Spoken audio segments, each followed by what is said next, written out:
नमस्कार मित्रांनो. आज जो सुप्रीम कोर्टाने ऐतिहासिक तसेच शिक्षकांसाठी जो धक्कादायक निर्णय दिलेला आहे, तो म्हणजे सर्व शिक्षकांसाठी 2 वर्षामध्ये टी-ई-टी पास होणे किंवा सी-टी-ई-टी पास होणे बंधनकारक असणार आहे. सोबतच ज्या शिक्षकांनी पदवीधर किंवा विषय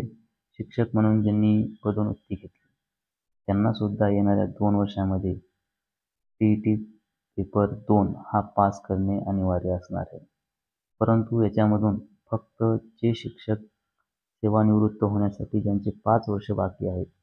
त्यांना यामधून सूट मिळणार आहे आणि जे शिक्षक 2 वर्षामध्ये टी-ई-टी पास होणार नाहीत, त्यांना सक्तीची निवृत्ती देऊन त्यांना प्रचलित निकषानुसार पेन्शन व इतर लाभ देण्यात निर्णयामुळे सर्व राज्यातील, देशातील सर्व शिक्षकांना सी-टी-ई-टी किंवा टी-ई-टी पास होणे अनिवार्य